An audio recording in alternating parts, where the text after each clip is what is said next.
dakila at wagas, at ang katapatan niya ay walang wakas. Sa ngalan ng Ama, ng Anak, at ng Espiritu Santo. Amen. Sumainyo ang Panginoon. At sumaiyo rin. Mga kapatid, tayo po ay nagpupuri at nagpapasalamat sa Diyos ngayong araw. Ating pinagdiriwang ang banal na kapistahan ng pagbabagong anyo ng ating Panginoon. We are celebrating the transfiguration of Christ. Hindi po ito pagmamayabang sa atin kung gaano kaganda ang anyo ng ating Panginoon. Pero ito ay pagbibigay ng panibagong lakas at pag-asa sa ating mga dumadaan sa kadiliman. Kaya naman lumapit tayo sa Kanya at makita natin na pagkatapos ng buhay na ito na puno ng mga pagsubok, hirap at pighati, na mararanasan din natin ang kalwalhatian ng Diyos. Sa napakaraming beses na kung saan tayo ay nagkamali na at pumili pa tayo ng isang pagkakamali.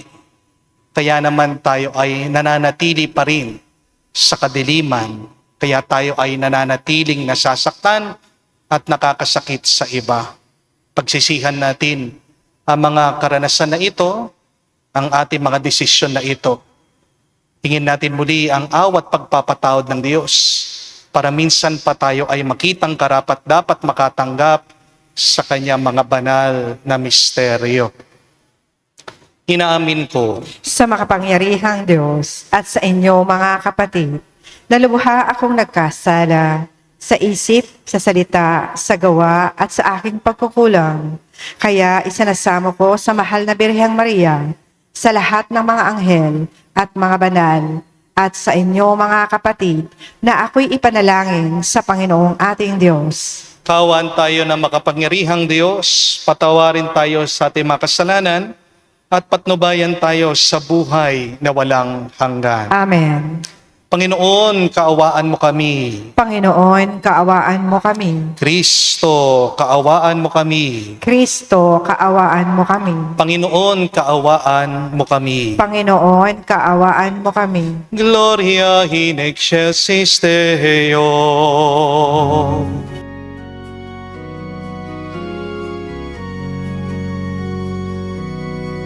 Luwalhati sa Diyos sa kaitaasan,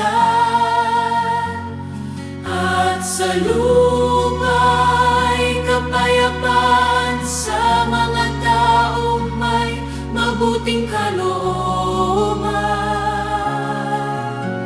Pinupuri ka namin, dinarangal ka namin, sinasamba ka namin, niluluwalhati ka namin. Pinasasalamatan ka namin dahil sa dakila mong kaluwalhatian. Panginoong Diyos, Hari ng langit, Diyos amang makapangyarihan sa lahat. Panginoong Hesukristo, bugtong lana. Panginoon Diyos, Kordero ng Diyos, Anak na Ama. Ikaw tagapais ng mga kasalanan ng sanlibutan, maawa ka sa amin.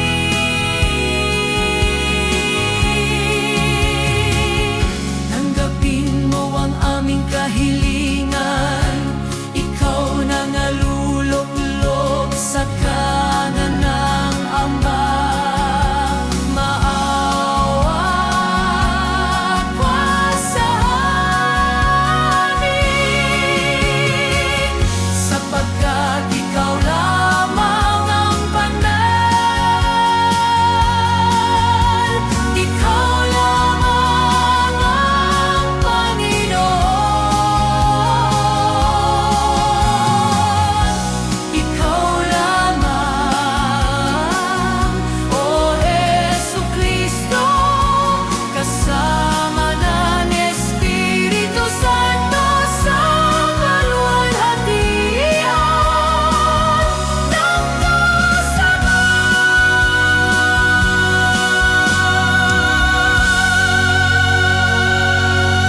Manalangin tayo.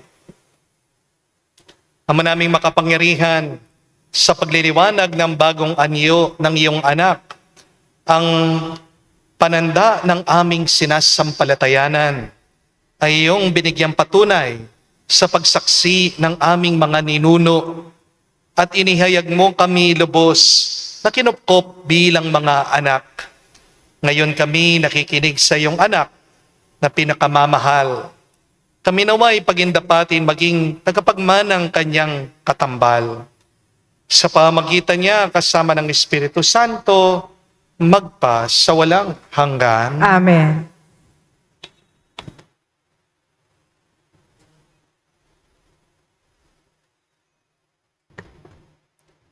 Pagbasa mula sa aklat ni Propeta Daniel. Habang ako'y nakatingin, may naglagay ng mga trono. Naupo sa isa sa mga ito ang isang nabubuhay magpakailanman. Kumikinang sa kaputian ang kanyang kasuotan at parang lantay na lana ang kanyang buhok. Ang trono niya'y nagniningning. Ang mga gulong nito ay apoy na nagliliyab. Waring agos ng tubig ang apoy na bumubuga mula sa trono. Ang naglilingkod sa kanya'y 1,000,000, bukod pa sa milyon-milyong nakaantabay. Humanda na siya sa paggawad ng hatol at binuksan ang aklat. Patuloy ang aking pangitain. Ang nakita ko naman ay isang tila taong nakasakay sa ulap. Bumaba ito at lumapit sa nabubuhay magpakailanman. Binigyan siya ng kapamahalaan, ng karangalan at ng kaharian.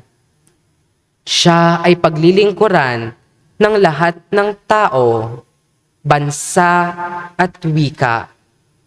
Ang pamamahala niya ay di matatapos at di babawiin at hindi mawawasak ang kanyang kaharian. Ang salita ng Diyos. Salamat sa Diyos. Panginooy maghahari, lakas niya'y mananatili. Panginooy maghahari, lakas niya'y mananatili. Ang poon ay maghahari, magalak ang kalupaan. Lahat kayong mga pulo ay magsaya at magdiwang. Ang paligid niya'y ulap na lipos ng kadiliman. Kaharian niya'y tapat at salig sa katarungan. Panginooy maghahari, lakas niya'y mananatili. Yaong mga kabundukay natutunaw, parang pagkit, sa harapan ng dakilang Panginoon ng daigdig. Sa langit ay nahahayag yaong kanyang katuwiran. Sa lupa ay makikita ang kanyang kadakilaan. Panginooy maghahari, lakas niya'y mananatili. Ikaw, poon, ay dakila at hari ng buong lupa. Dakila ka sa alinmang mga Diyos na ginawa. Panginooy maghahari, lakas niya'y mananatili.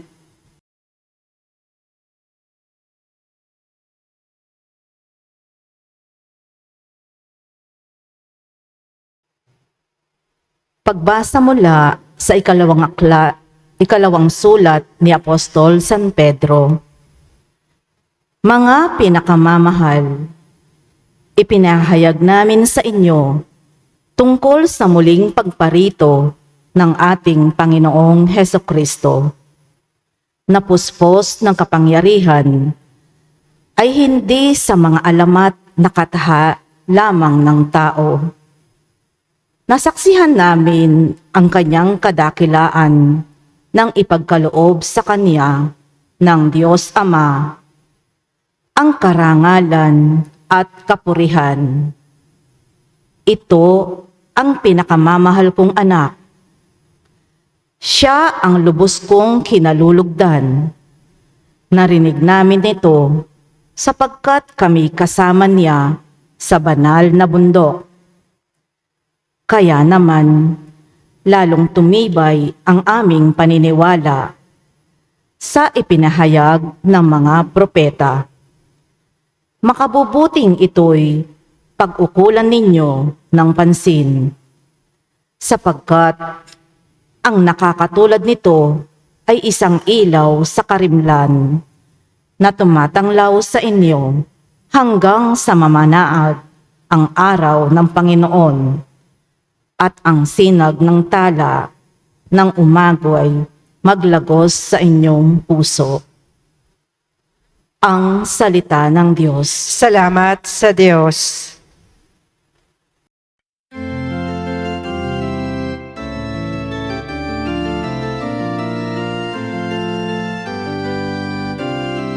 Alleluia, alleluia. Alleluia, alleluia. Alleluia, alleluia. Alleluia, alleluia. Alleluia, alleluia.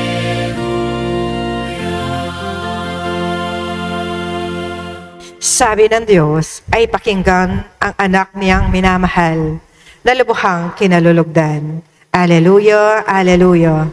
Sumainyo ang Panginoon. At sumaiyo rin. Ang mabuting balita ng Panginoon ayon kay San Mateo. Papuri sa iyo, Panginoon. Noong panahon yun, sinama ni Jesus si Pedro at mga magkapatid na Santiago at Juan at sila'y umakyat sa isang mataas na bundok. Samantalang sila'y naroroon, nakita nilang nagbagong anyo si Jesus. Nagliwanag na parang araw ang kanyang muka at pumuting parang busilak ang kanyang damit. Nakita na lamang at sukat ng tatlong alagad, sina Moises at Elias, na nakikipag-usap kay Jesus. Kaya't sinabi ni Pedro kay Jesus, Panginoon, mabuti pa dumito na tayo. Kung ibig ninyo, gagawa ko ng 3 kubol. Isa sa inyo, isa kay Moises, at isa kay Elias. Nagsasalita pa siya nang liliman sila ng isang maningning na ulap. At mula rito may tinig na nagsabi, ito ang minamahal kong anak, na lubos kong kinalulugdan. Pakinggan niyo siya. Ang mga alagad ay natakot nang gayon na lamang na marinig nila ang tinig at sila'y napasubsob. Ngunit nilapitan sila ni Jesus at hinipo. Tumindig kayo, sabi niya, huwag kayong matakot. At nang tumingin sila, ay wala silang nakita o hindi si Jesus. At habang bumababa sila sa bundok, iniutas ni Jesus sa kanila, huwag ninyong sasabihin kanino man ang pangitain hanggat hindi muling nabubuhay ang anak ng tao. Mga kapatid, ang mabuting balita ng ating Panginoon. Pinupuri ka namin, Panginoong Hesukristo. Magandang araw po muli sa inyong lahat. Bakit kaya hindi tayo nagbabago? Why don't we change? Hindi ba kung kaya lang natin, matagal na nating binago ang ating buhay? Kung kaya mo lang, naiahon mo na sana ang pamilya mo sa kahirapan. Kung kaya mo lang, matagal ka na sanang gumaling sa iyong sakit. Kung kaya mo lang, matagal na sanang nawala yung lungkot mo, yung takot mo, yung depresyon sa puso mo. Kung kaya mo lang, matagal mo nang napatawad yung taong nanakit sa iyo. At kung kaya mo lang, matagal ka na sanang tumigil dyan sa bisyo mo, sa galit mo, sa kasalanang paulit-ulit mong ginagawa. Pero bakit hanggang ngayon, parang wala pa rin nagbabago sa iyo? Kasi palagi mong sinasabi, kung kaya ko lang. Napansin niyo po ba, yung dalawang salitang yan, kung at lang, ang madalas na nakakakadena sa iyong puso, sa iyong pagbabago. Pero bakit hindi mo subukan? Alisin mo yung dalawang salitang yan. Ano ang matitira? Diba? ang masasabi mo na lang, kaya ko. Kaya sabihin mo at paniwalaan mo, kaya kong magsimula muli. Kaya kong bumangon. Kaya kong magpatawad. Kaya kong magbago. Kaya kong maging masaya. Kaya kong umasenso. Kaya kong maging mabuti at maging banal. At ito po ang mabuting balita. Kaya naman talaga nating magbago. Hindi po dahil malakas tayo, kundi dahil malakas ang Diyos na nasa atin na. Amen? Mga kapatid, madalas hindi ang sitwasyon mo ang unang binabago ng Diyos. Madalas ang ating loob ang kanyang binabago. Kasi kahit na baguhin niya yung nasa labas, kung hindi niya binago ang pag-uugali mo, ang pag-iisip mo, ang pananaw mo, ang puso mo, ganun pa rin. Kahit na pagandahin ng Diyos ang nasa labas, kung pangit pa rin ang nasa loob mo, ano mangyayari? Sisirain mo yung magandang bigay ng Diyos sa'yo. Hindi po ba? Hindi po tayo mababago ng ating mga palusot, ng ating mga dahilan. Ang desisyon mo ang makakapagbago sa'yo. Tandaan niyo po yan. Remember that. Do not forget that. Your excuses will never help you to change. But your decision does. Dami nating dahilan, ang dami nating palusot. Sinisisi mo, yung asawa mo, ang presidente, ang gobyerno, kapitbahay mo, katrabaho mo, magulang mo, lahat na lang sinisi mo. Pwera lang isa. Sino? Yung sarili mo. Hindi po ba? Pero subukan mo, baguhin mo ang puso mo, magbabago ang pananaw mo. Pag nagbago ang pananaw mo, magbabagong kilos mo. Kapag nagbagong kilos mo, unti-unti, magbabago ang buhay mo. Kaya nga po, ang pinakamalaking himala, milagro, ay hindi po yung pagbabago ng ating paligid. Ang pinakamalaking himala na ginagawa ng Diyos ay yung pagbabago ng ating puso. Kapag bago ang puso mo, lilitaw din na bago at maganda ang buhay mo. Amen?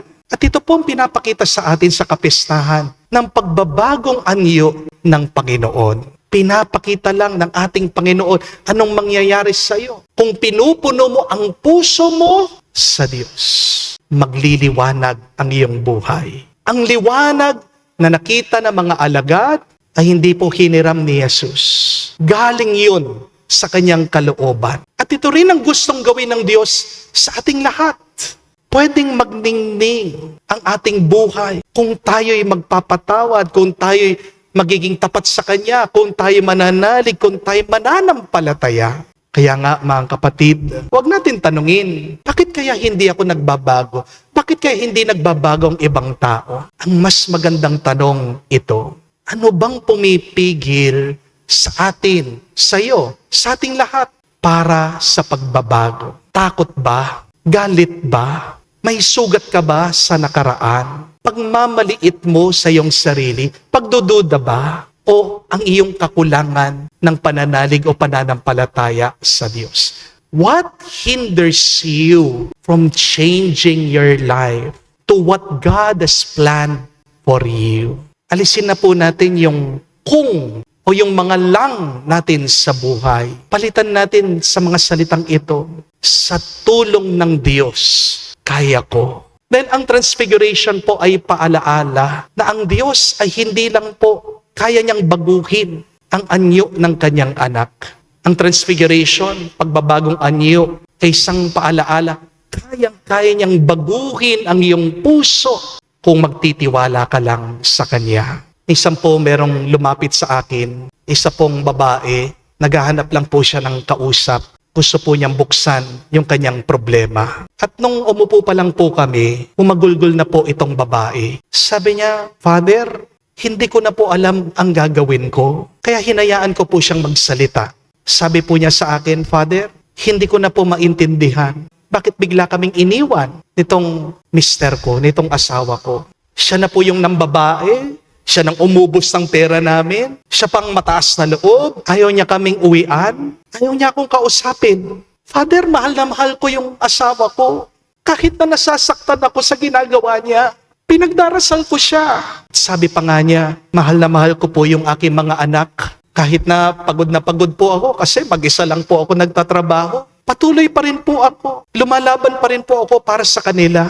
At dagdag pa po niya, araw-araw nga po ako nagpapasalamat kahit na nalulungkot ako. Kasi kahit na alam ko po, marami akong problema, ang Diyos, binebless pa rin niya kami. At sabi pa po nitong babae, nagpapatingin na nga po ako sa psychiatrist. Umiinom po ako ng gamot. Kumakalma naman po, isa-misa nakakatulog. Pero sabi niya, Father, hindi ko po alam kung anong kailangan kong gawin. Paulit-ulit po. Ito yung sinasabi niya. Nalilito siya, hindi niya alam ang gagawin. At habang nakikinig po ako po ay nagdadasal para sa kanya. At sabi ko, paulit-ulit mo sinasabi, hindi mo alam yung gagawin mo. Pero sa pagsasalita mo, alam mo na. Ginagawa mo na. Nagdarasal ka, nagpapagamot ka, nagsisikap ka, hindi mo pinapabayaan yung mga anak mo, hindi ka sumusuko. Alam mo na yung susunod na hakbang. Ang kulang mo na lang, hindi direksyon, kung hindi lakas ng loob. At mga kapatid, hindi po ba, ganyan din tayo minsan. Kapag sinasabi natin, Lord, hindi ko na alam ang gagawin. Marahil ang totoo, alam naman natin ang dapat gawin. Ang hinahanap lang natin madalas ay kung saan tayo kukuha ng lakas para magpatuloy. Hindi po ba?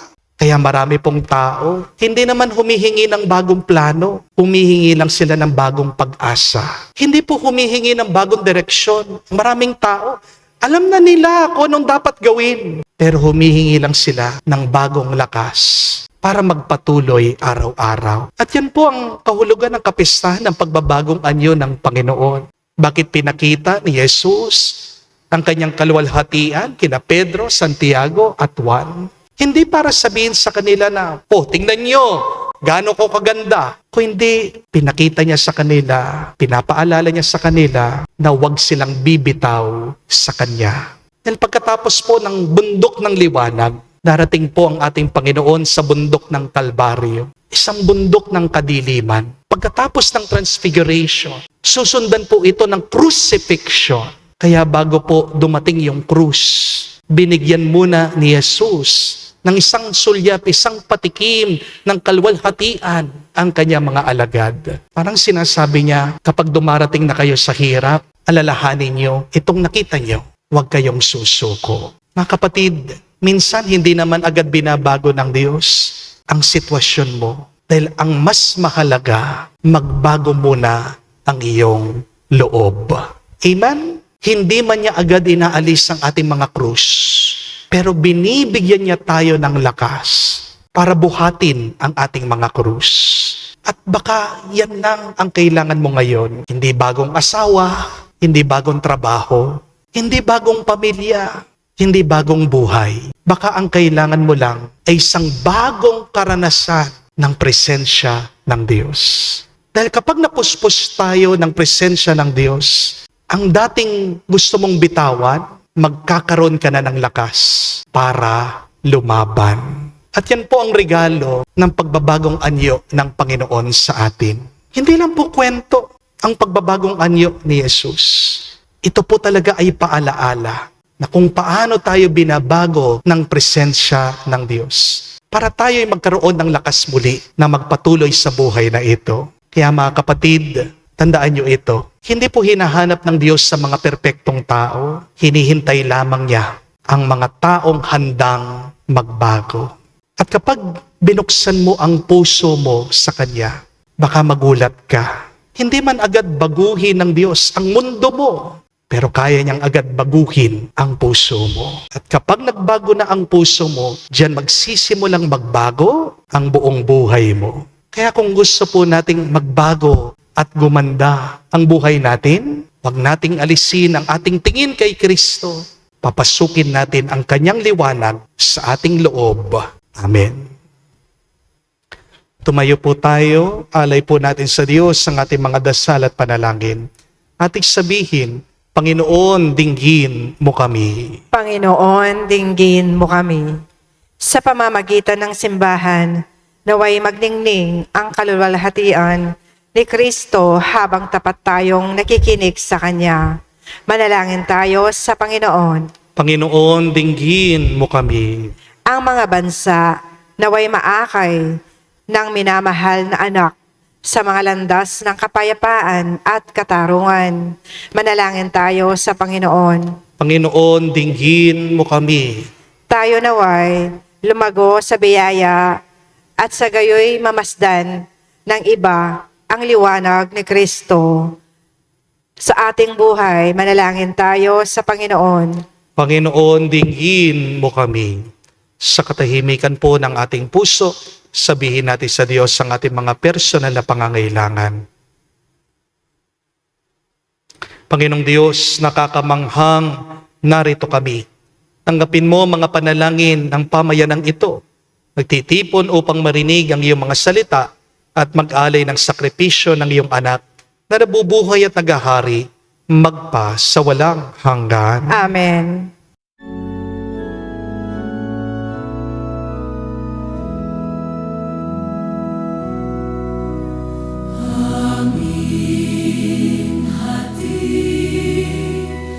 Alay na ito, ang tinapay na nagmula sa pagpapala mo. At tanggapin, alak na ito, inuming inihain sa'yo. Mahal naming Diyos, inyong tanggapin ang munting alay mula sa amin. Buong puso namin hihintayin pagpapala na aming hiling. Pagpapala na aming hiling.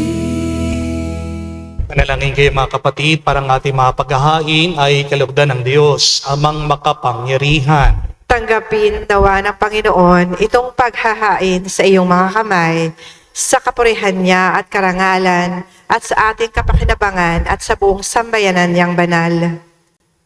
Ama naming lumikha, ang mga hain namin naway maging banal sa liwanag na bagong anyo ng anak mong mahal.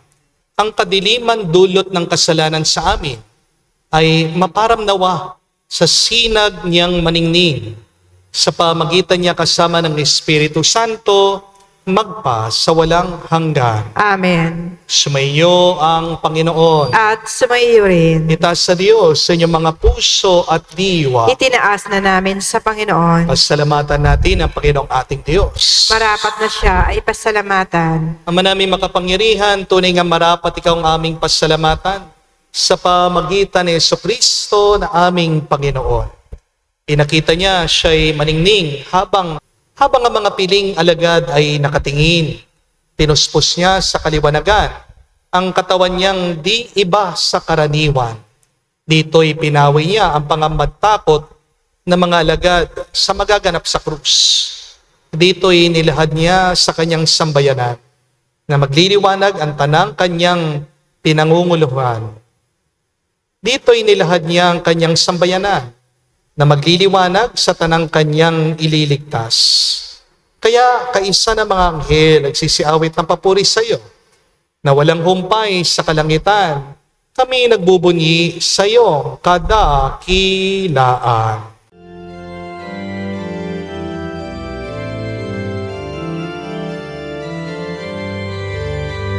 Santo, Santo, Santo, Panginoong Diyos ng mga hukbo, napupuno ang langit at lupa ng kadakilaan mo.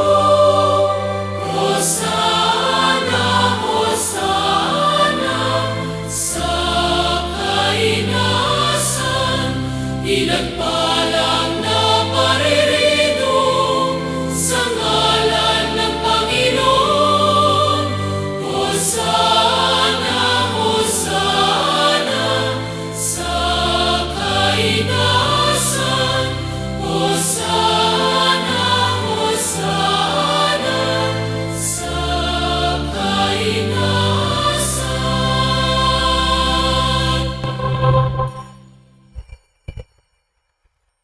Ama naming banal, ikaw ang bukal ng tanang kabanalan. Kaya't sa pamagitan ng iyong Espiritu, gawin mong banal ang mga kaloob na ito upang para sa amin maging katawan at dugo ng aming Panginoong Heso Kristo. Bago niya pinagtiis ang pusang loob na maging handog, hinawakan niyang tinapay, pinasalamatan kanya, pinaghati-hati niya iyon, inabot sa kanya malagad at sinabi, "Tanggapin ninyong lahat ito at kanin. Itong aking katawan na ihahandog para sa inyo."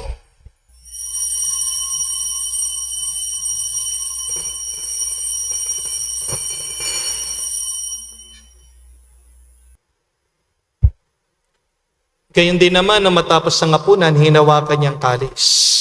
Muli kanyang pinasalamatan. Nabot niya ang kalis sa kanyang malagad at sinabi, "Tanggapin ninyong lahat ito at inumin. Ito ang kalis ng aking dugo, ng bago at walang hanggang tipan. Ang aking dugo na ibubuhos para sa inyo at para sa lahat, sa ipagpapatawad ng mga kasalanan. Gawin ninyo ito sa pag-alaala sa akin."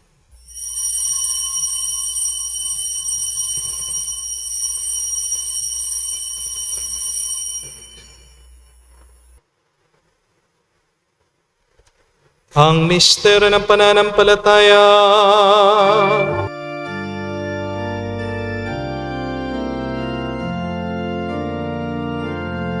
Si Kristo ay namatay, si Kristo ay nabuhay,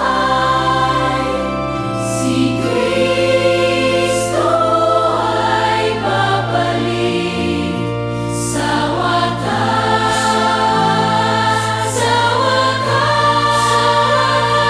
sa wakas ng panahon. Ama, ginagawa namin ngayon ang pag-alaala sa pagkamatay muling pagkabuhay ng iyong anak. Kaya tinialay namin sa iyong tinapay nagbibigay buhay at ang kalis na nagkakaloob ng kaligtasan. Kami nagpapasalamat dahil kami iyong minarapat na tumayo sa harap mo para maglingkod sa iyo. Sinasamo namin kami magsalo-salo sa katawan at dugo ni Kristo ay mabuklod sa pagkakaisa sa pamagitan ng Espiritu Santo. Ama, lingapin mong iyong simbahan, laganap sa buong daigdig. Puspusin mo kami sa pag-ibig. Kaisa ni Leon ang aming Santo Papa, si Florentino, aming Arsobispo, at ng Tanang Kaparian. Alalahanin mo rin ang aming mga kapatid na nahimlay. May pag-asang sila'y muling mabubuhay. Gayun din naman lahat ng mga pumanaw. Kawan mo't sila't patuloyin sa iyong kaliwanagan. Kawan mo't pagindapatin kaming lahat, makasalo sa iyong buhay na walang wakas. Kaisa na mahal na Birhen Maria, Ina ng Diyos. Kaisa ni San Jose ang kanyang malwalhating esposo. Kaisa na mga apostol, lahat ng mga banal, na namuhay dito sa daigdig na kalugod-lugod sa iyo. May pagdiwang nawa namin ang pagpupuri sa ikararangal mo sa pamagitan ng iyong anak aming Panginoong Heso Kristo. Sa pamamagitan ni Kristo, kasama niya at sa Kanya, lahat ng parangal at papuri ay sa iyo, Diyos Ama, makapangyarihan, kasama ng Espiritu Santo, magpasawalang hanggan. Amen. Amen. Amen. Amen. Amen. Amen. Sa nakagaling na utos sa turo ni Jesus sa Panginoon natin na Diyos, ipahayag natin ng lakas loob.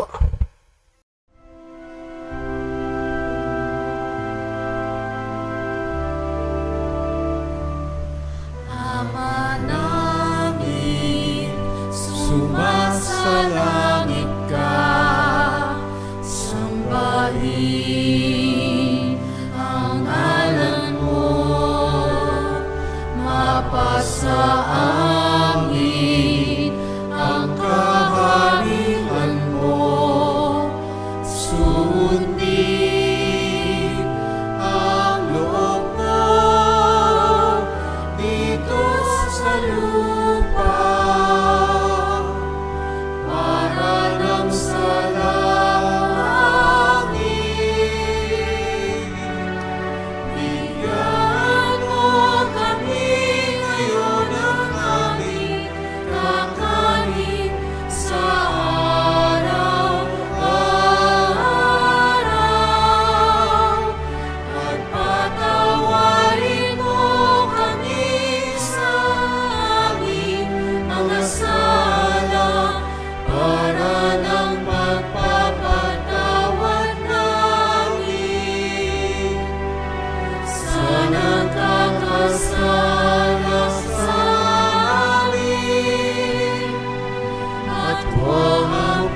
Nihiling namin kami, Diyos, sa lahat na masama, pagkalooban ng kapayapaan araw-araw.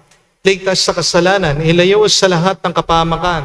Samantalang aming pinanabikan ang dakilang araw na pagpapahayag ng tagapagligtas naming si Heso Kristo. Sapagkat iyo ang kaharian at ang kapangyarihan at ang kapurihan magpakailanman. Amen. Panginoong Heso Kristo, sinabi mo sa mga apostol, kapayapaan ang iniiwan ko sa inyo, ang aking kapayapaan, binibigay ko sa inyo. Tunghayan mo ang aming pananampalataya at huwag ang aming pagkakasala. Pagkalooban mo kami ng kapayapaan at pagkakaisa, ayon sa iyong kalooban, kasama ng Espiritu Santo, magpa sa walang hanggan. Amen. Kapayapaan ng Panginoon ay laging sumainyo. At sumaiyo rin. Magbigaya po tayo ng kapayapaan sa bawat isa. Isuyo niyo po, kapayapaan po sa inyong lahat.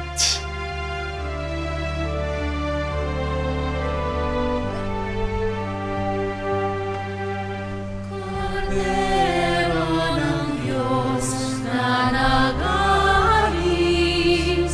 ng mga kasalanan ng sanlibutan, maawa ka sa amin. Maawa ka sa amin. Kordero ng Diyos na nag-aalis ng mga kasalanan ng sanlibutan, maawa ka sa amin. Maawa ka sa amin. Kordero ng Diyos na nag-aalis ng mga kasalanan ng sanlibutan, ipagkaloob mo sa amin ang kapayapaan. Mga kapatid, naririto ang ating Panginoong Jesucristo, ang Kordero ng Diyos. Siya nag-aalis sa mga kasalanan ng sanlibutan. Mapalad tayong lumalapit sa piging ng Kordero. Panginoon, hindi ako karapat-dapat na magpatuloy sa iyo, ngunit sa isang salita mo lamang ay gagaling na ako.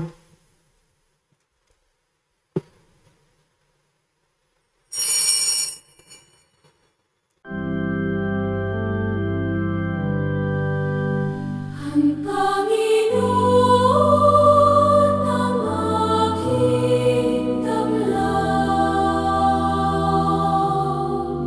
sa panganib ako'y ingatan. Kanino ako masisindang, matatakot kung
Manalangin tayo.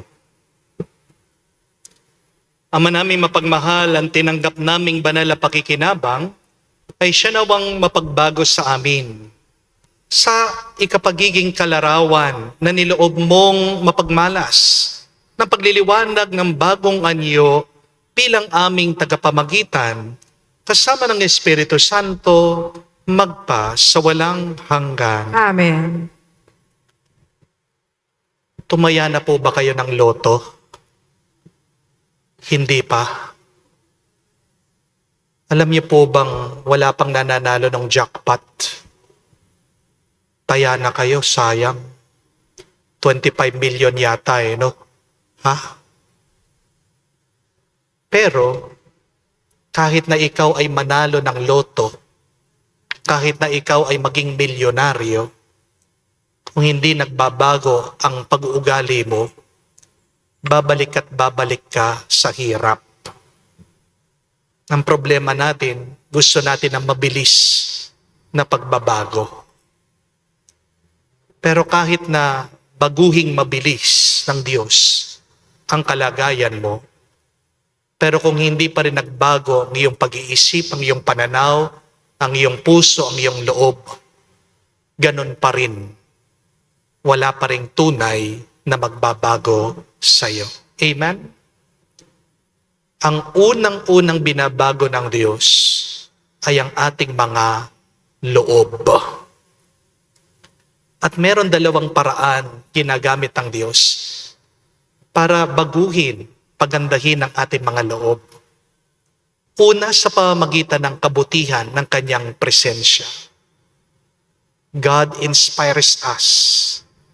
At yan ang larawan ng pagbabagong anyo ng Panginoon. Para kapag tayo ay dumadaan sa dilim, maalala natin yung kanyang liwanag. But the second way that God changes our hearts is that He allows us to go through trials and challenges. Kaya nga pagsubok sinusubukan yung loob mo. Pinapatatag ka, pinapalakas ka ng Diyos. Tandaan natin, ang fertilizer ng paglago ng ating buhay ay yung ating mga hirap, yung ating mga pagsubok. Kaya tanggalin mo sa iyong lengguwahe yung mga salitang kung lang. Kasi gumagawa ka na lang ng dahilan. Gumagawa ka na lang ng mga excuses. And remember, you cannot change your life through excuses. You can only change your life for the better through your decision. Alam na natin ang dapat gawin. Ang kulang lang sa atin ay lakas ng loob. Palitan mo yung kung at lang sa kaya ko. Kaya nyo. Kaya mo. Dahil yan ang tinatanim ng Diyos sa puso mo. Sa pamamagitan ng banal na Espiritu, sa pamamagitan ng kanyang banal na katawan at dugo, sa pamamagitan ng kanyang presensya. Kaya kapit lang, magpatuloy ka lang. Hindi ka naman iniiwan ng Diyos. Paulit-ulit mong sabihin, yan sanang magpalakas sa iyo. Kaya po sa tulong ng Diyos. Sumainyo ang Panginoon. At sumayo rin. At kayo basbasan ng Diyos, makapangyarihan sa lahat, sa ngalan ng Ama, ng Anak, ng Espiritu Santo. Amen. Ang ating misa ay natapos na. Pumayo kayo sa kapayapaan ni Kristo. Salamat sa Diyos.